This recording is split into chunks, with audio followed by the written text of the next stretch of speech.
Deməli, bugün biz yenidən çox fərqli və dərin bir təhlillə qarşınızdayıq. Təsəvvür edin ki...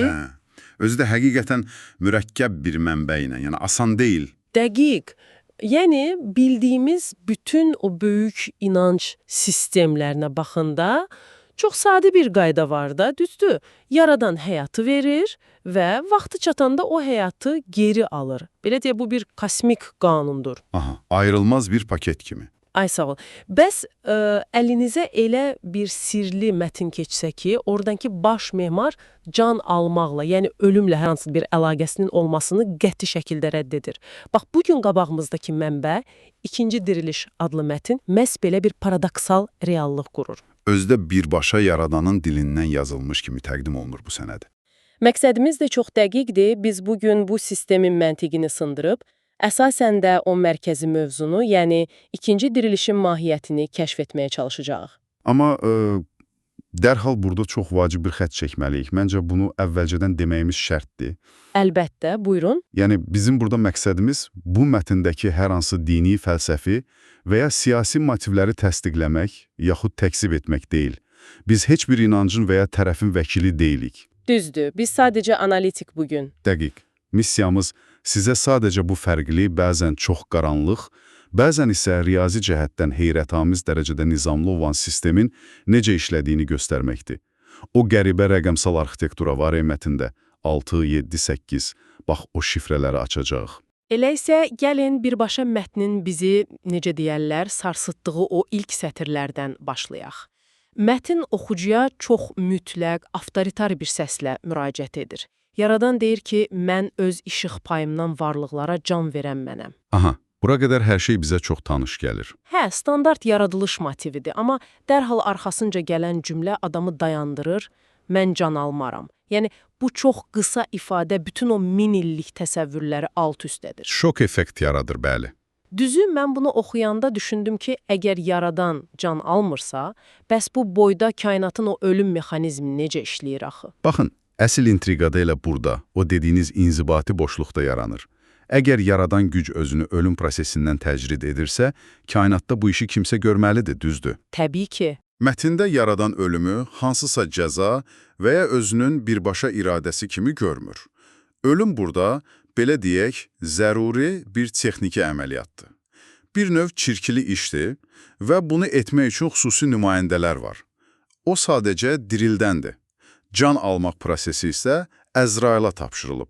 Aha, yəni Əzrail sadəcə bir icraçıdır. Dəqiq. Standart bir mexanizmdir, vaxtı çatanları aparır.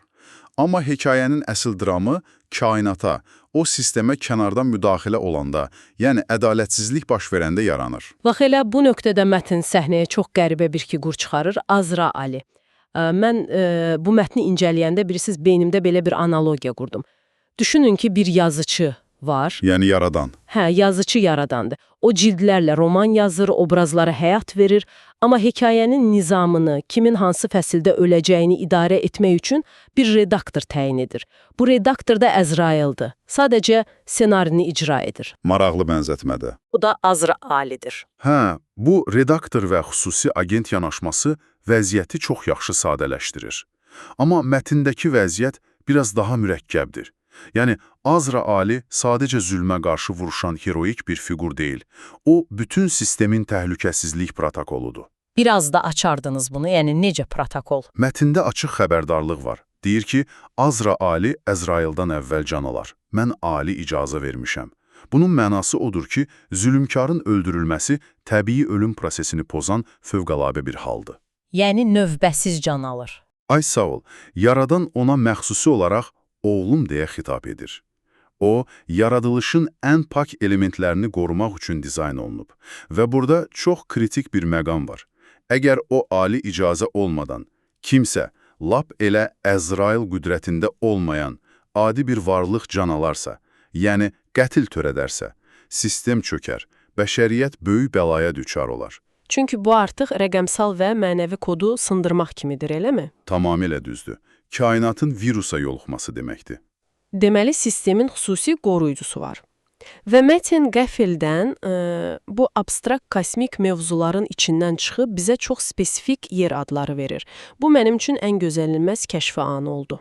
Hə, o coğrafi məkanlar məsələsi. Bəli, kainat, işıq, əbədiyyət filan deyir. Sonra da qəfildən deyir ki, Yaradan onu Baran dağında, Sərhəd körpüsündə, Əlincə qalasında azər edib. Bu çox spesifik deyilmi? Əslində psixoloji cəhətdən çox güclü bir gedişdir bu. Bilirsiniz, abstrakt bir mitologiya quranda oxucunun ona inanması üçün toxunula bilən yerli və tanıdığı elementlərə ehtiyac var. Yəni göylərdən yerə endirir hekayəni. Dəqiq. Kosmik fəlsəfəni götürüb Əlincə qalasına bağlayır. Bəlkə də o məkanlar həmin düşüncə sisteminin yarandığı kontekst üçün əyilməzliyin, müqavimətin simvolik abidələridir. Yəni o fiqur Azər sadəcə ruh deyil, torpağa basan, qalaya dirənən bir varlıqdır. Bax, burada mənim tənqidi yanaşacağım bir məqam var, hətta biraz etiraz edəcəyim. Buyurun, eşidirəm. Bayaqdan deyirik Azra Ali'dir, sonra deyirik Əlincə qalasında Azər oldum. Mətnin sonlarına yaxın isə eyni bu fiqurun axırıncı duasını edəcək Nuh olduğu iddia edilir. Yəni, mən bunu başa düşə bilmirəm. Çox haqlı bir sualdır əslində. Tarixi məkanda qılınc çalan bir nümayəndə ilə bəşəriyyəti tufandan xilas edən o mifik Nuh arxetipini necə eyniləşdirə bilərik? Bu nədir? Reinkarnasiyadır, yoxsa müəllif sadəcə bütün xilaskar obrazlarını bir qaba yığmağa çalışıb? Yox, reinkarnasiya deyil. Əgər biz bu mətnə qərb fəlsəfəsinin xətti, yəni düz xətt üzrə gedən zaman anlayışı ilə baxsaq, beynimiz yanacaq. Aha, bəs necə baxmalıyıq? Bu mətin zamanı dövri, yəni siklik bir şey kimi, hətta bəzən eyni vaxtda baş verən proses kimi qəbul edir. Bu fiqur bəşəriyyətin bütün dövrlərini birləşdirən əbədiyyət fədakarıdır. O adlar Azra Ali, Azər, Nuh sadəcə funksional təzahürlərdir. Bir növ missiyanın fərqli adlarıdır yəni. Bəli, zülmlə vuruşanda Azra Alidir, müqavimət göstərəndə Azərdir, kainat çökəndə və sona dözəndə isə Nuhdur. O qayıq düzəldən peyğəmbər deyil burada. O, dağılan kainatın axırıncı şahididir. Bax, elə o sona dözmək fikri bizi birbaşa bugünkü dərin təhlilimizin əsas onurğa sütununa gətirib çıxarır. Yəni, bütün bu zülmətlə vuruşmaq, bu dözüm nəyə xidmət edir? Və bu, bizim mətnin ən mühüm sirrinə, ikinci dirilişin mahiyyətinə və o dediyiniz rəqəmsal koda bağlayır. Tam zamanı da o kodları açmağın. Mən orada rəqəmləri görəndə anladım ki, bu sadəcə ruhani deyil, konkret olaraq 6, 7 və 8 rəqəmləri üzərində proqramlaşdırılmış bir matrisdir. Bəli, biz indi fəlsəfədən çıxıb kainatın riyazi mühərrikinə giririk. Mənbəyə görə proses belədir.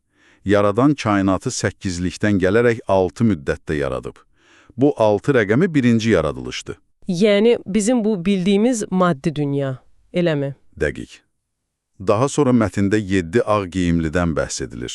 Onlar 7-likdə seçiliblər və məhz 7-likdə dirildiləcəklər.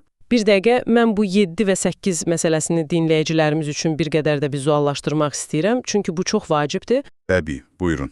Baxın, biz əksər inanc sistemlərində 7 rəqəmini nə kimi tanıyırıq? Tamlıq, bitkinlik. Göyün 7 qatı var, həftənin 7 günü var. Yəni 7 zirvədir, sondur, proses bitir. Aha, qədim mətinlərin çoxunda belədir. Lakin bu mətin bizi 7-də saxlamır. Bizi o zirvədən qoparıb qəfildən 8-ə atır. 8 rəqəmini sadəcə bir rəqəm kimi yox, bilirsiniz, dikinə qaldırılmış o sonsuzluq simvolu kimi təsəvvür edin. İkinci diriliş o bildiyimiz 7 mərhələli matrisdən kənara, sonsuzluğa, 8-liyə sıçrayışdır. Bu təsviriniz, xüsusən də 8-i sonsuzluğa keçid kimi verməyiniz, mətnin məntiqini tam çılpaqlığı ilə ortaya qoyur. Çünki əgər ikinci diriliş sadəcə torpaqdan qalxıb əvvəlki o 6 müddətlik həyatına qayıtmaq olsaydı... Bu heç bir inkişaf demək deyil axı. Ay sağ ol, bu sadəcə qırılmış saatı yenidən qurmaq kimi bir şey olardı. Amma burada ikinci dirilişin mahiyyəti tam başqadır. O, bədənə qayıtmaq yox, işığın öz mənbəyinə kosmik yüksəlişidir. Mətin konkret olaraq o cümləni necə deyirdi? Deyir ki, 7-likdə ağ geyimli seçdiklərim ikinci dəfə dirilişdə daha yüksək məkana, o 8-liyə, mənə qayıdacaqdır. Bax, o daha yüksək məkan ifadəsi bütün sirləri açır. İkinci diriliş əslində xilas olub, o mütləq sükut məkanına transfer olunmaqdır. Düzü, bu heyrətamiz bir konsepsiyadır. Sən yaradılırsan 6-da, seçilirsən və dirilirsən 7-də, amma yekun məqsədin 8-ə, yəni mənşəyə qayıtmaqdır. Lakin burada bir dəhşətli sual ortaya çıxır. Yəni, biz indi kənardan bu xəritəyə baxırıq da, düzdür. Əgər o 7 ağ geyimli xilas olub 8-liyə yüksəlirsə, bəs yerdə qalan o nəhəng 6 müddətli kainatın, o milyardlarla varlığın taleyi necə olur? Seçilməyənlər o matrisin içində nə yaşayacaq? Və bu sual bizi mətnin ən apokaliptik, qaranlıq hissəsinə, axırıncı qayıdışa gətirir. Bu əslində prosesin geriyə doğru sarılmasıdır. Seçilmişlər gedəndən sonra bütün məkan və zaman yalnız Azra-Aliya, yəni o bayaq dediyimiz Nuh arxetipinə qalır. Və o fəlakəti izləyir. Bəli, mətn deyir ki, məkan ona qaldıqda təbiət fəlakətləri başlayacaq. Buna elə mətndə Nuh deyilir. Yəni, Nuh burada xilaskar qayıq kapitanı deyil. O, qlobal silinmə kodudur. O, zülmətə dözərək Yaradanın son əmrini gözləyəcək və işıq geri çəkiləcək. Bilirsiniz, mənə burada ən çox nə təsir elədi? Təbiət fəlakətləri burada insanları cəzalandırmaq üçün olan bir qəzəb deyil.